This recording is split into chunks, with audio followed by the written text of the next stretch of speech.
Bismillahirrahmanirrahim. Assalamualaikum warahmatullahi wabarakatuh.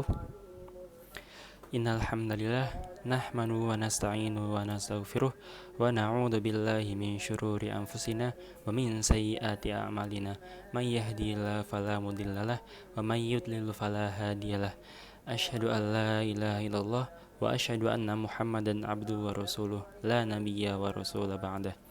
Sebelumnya, izin perkenalkan diri.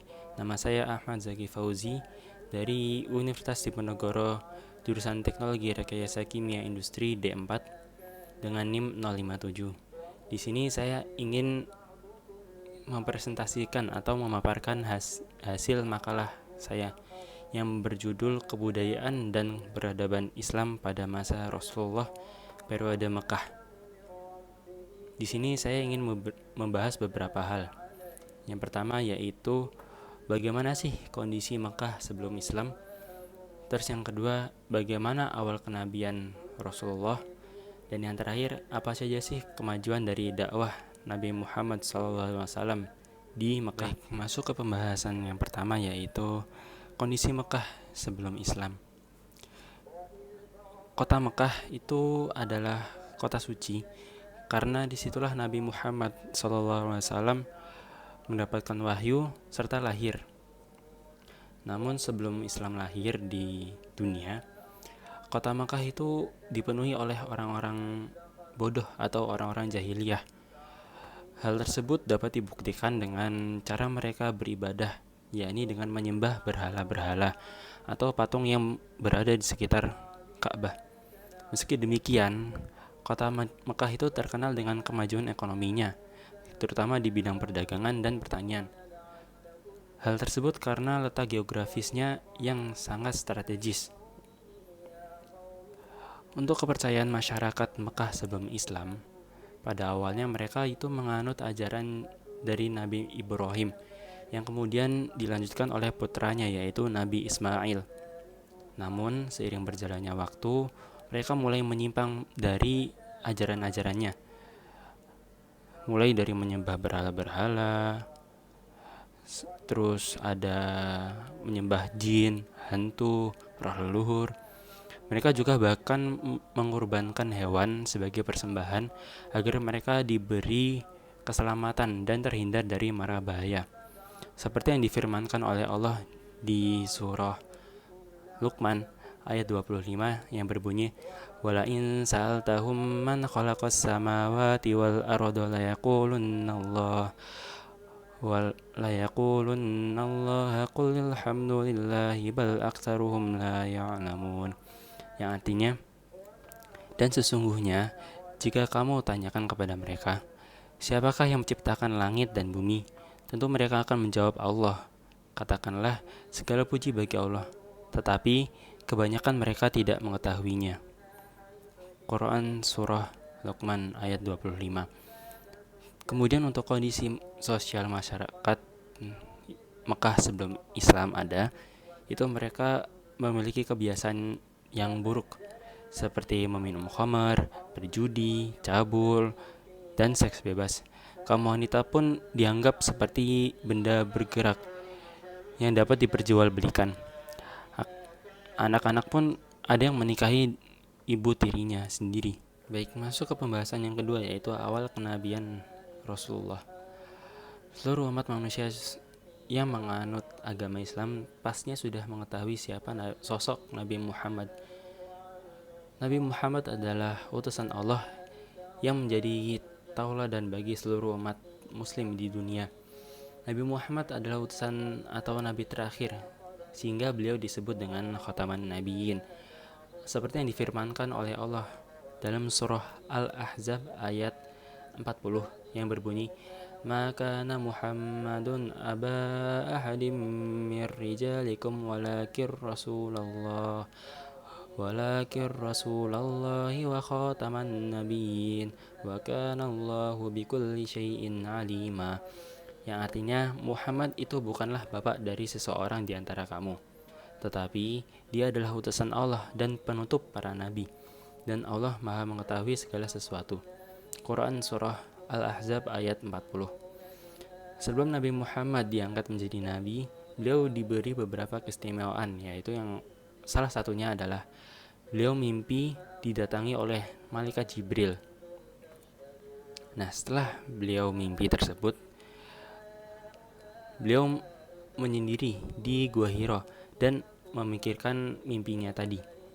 Di dalam Gua Hiro, semua yang dirasakan di dalam mimpi menjadi kenyataan, yaitu malaikat Jibril turun dengan wahyu pertamanya, yaitu surah Al-Alaq ayat 1-5 yang berbunyi, Bismillahirrahmanirrahim, Iqra' bismi rabbikal ladzi khalaq, khalaqal insana min 'alaq, Iqra' wa rabbukal akram, alladzi 'allama bil qalam, 'allamal insana ma lam ya'lam.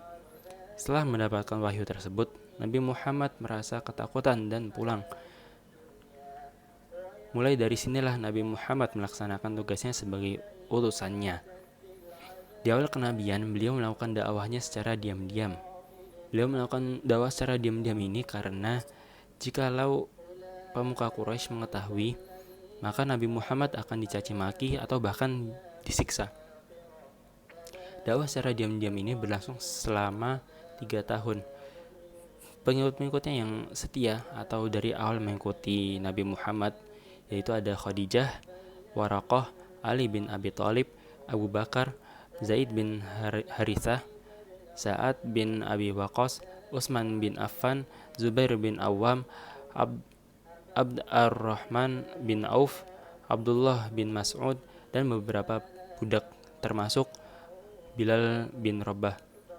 Setelah 3 tahun berjalannya dakwah secara diam-diam, Allah Subhanahu wa Ta'ala memerintahkan untuk Nabi Muhammad melanjutkan dakwahnya secara terang-terangan. Allah berfirman dalam surat Al-Hijr ayat 94 yang berbunyi, Bismillahirrahmanirrahim, Fasda' bima tu'maru wa a'rid 'anil musyrikin.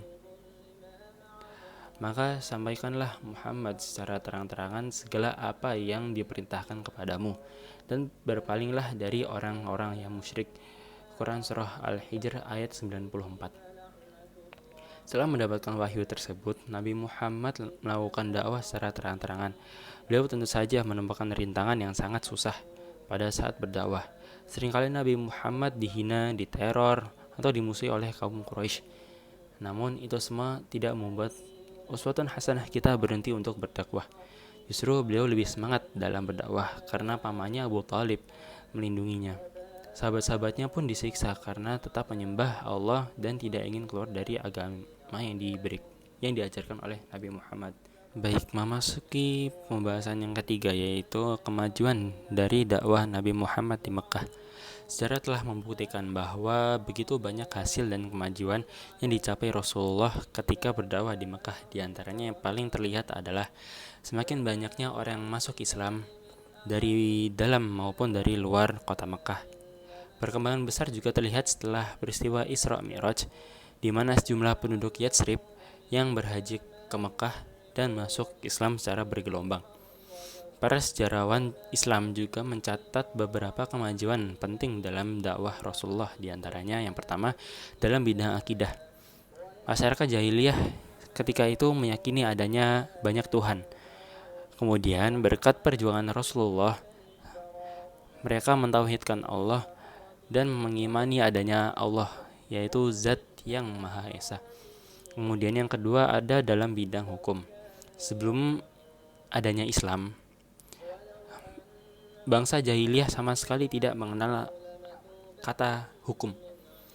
Yang kuat menindas yang lemah, maka dengan perjuangan Rasulullah, mereka menjadi masyarakat yang taat dan patuh kepada hukum. Kemudian yang terakhir ada di dalam bidang akhlak atau moral. Masyarakat jahiliyah pada saat itu adalah masyarakat yang biadab, sangat biadab. Masyarakat yang sama sekali tidak menghormati kaum duafa, gemar berjudi, minum khamar, dan berzina.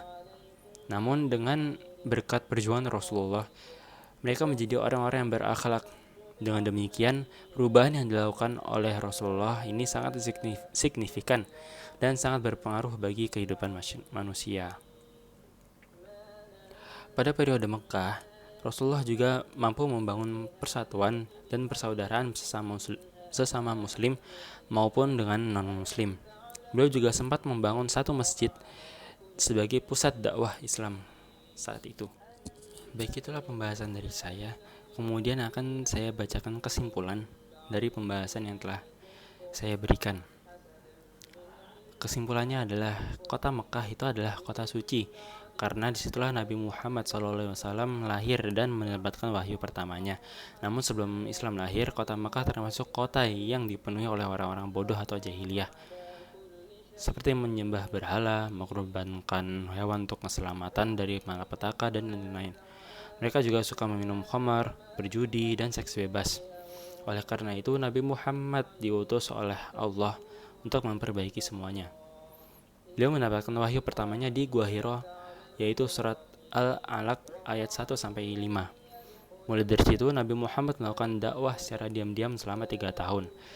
Kemudian setelah 3 tahun, beliau diberi perintah, yaitu untuk melaksanakan dakwah secara terang-terangan. Kemudian pada masa kenabian Nabi Muhammad SAW di Mekah, kota Mekah sendiri mengalami beberapa kemajuan, mulai dari bidang akhlak, kemudian ada di bidang hukum, dan yang terakhir ada di bidang akidah. Baik, demikianlah pemaparan makalah yang telah saya buat. Jika ada kata-kata yang tidak mengenakan di hati para penonton sekalian, saya ucapkan mohon maaf yang sebesar-besarnya. Wabit taufiq wal hidayah, wabillahi fi sabilil haq, fastabiqul khairat. Syukran, thumma assalamualaikum warahmatullahi wabarakatuh.